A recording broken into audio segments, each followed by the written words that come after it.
জুলাই আগস্টের শহীদ ও আহত পরিবারের মাঝে আর্থিক অনুদান প্রদান উপলক্ষে বিএনপির আলোচনা সভা অনুষ্ঠিত।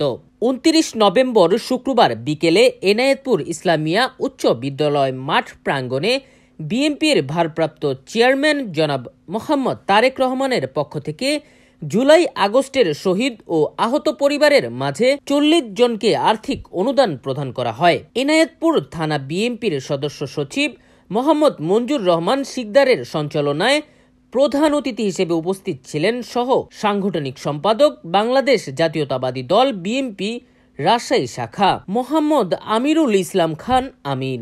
প্রধান বক্তায় ছিলেন সিরাজগঞ্জ জেলা বিএনপির প্রধান উপদেষ্টা ডাক্তার এম.এ. মুহিত। এ সময় আরও উপস্থিত ছিলেন সিনিয়র যুগ্ম আহ্বায়ক এনায়েতপুর থানা বিএনপির মোহাম্মদ রওশন আলী মন্টু সরকার। এদিকে আমিরুল ইসলাম খান বলেন, বিএনপি ক্ষমতায় গেলে ইনশাল্লাহ যারা শহীদ হয়েছে তাদেরকে শহীদি রাষ্ট্রীয় মর্যাদা দেওয়া হবে। এ সময় আরও উপস্থিত ছিলেন সাবেক সাংগঠনিক বেলকুচি উপজেলা বিএনপি মনোয়ার চৌধুরী বাবু, সদস্য সচিব বেলকুচি উপজেলা যুবদল আলম কমিশনার, সদস্য পৌর বিএনপি মোহাম্মদ সম্রাট আমিরুল, ভাঙাবাড়ি ইউনিয়ন বিএনপির সাবেক সভাপতি মোহাম্মদ হাফিজ শেখ, মোহাম্মদ শামীম সরকার আহ্বায়ক বেলকুচি উপজেলা, মোহাম্মদ রিজন সরকার সদস্য সচিব বেলকুচি উপজেলা ছাত্র দল, মোহাম্মদ ওমর ফারুক পলাশ আহ্বায়ক পৌর স্বেচ্ছাসেবক দল, মোহাম্মদ হোসেন আলী যুগ্ম আহ্বায়ক পৌর যুব দল, মোহাম্মদ ফিরোজ সরকার সাবেক সিনিয়র যুগ্ম আহ্বায়ক বেলকুচি উপজেলা ছাত্র দল।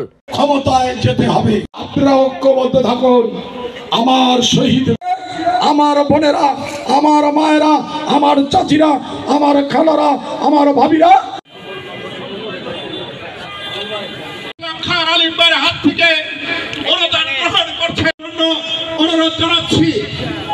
আমি স্ত্রী এবং সন্তানরা বীর হাসান, স্টাফ রিপোর্টার, দেশ বৈচিত্র্য সংবাদ।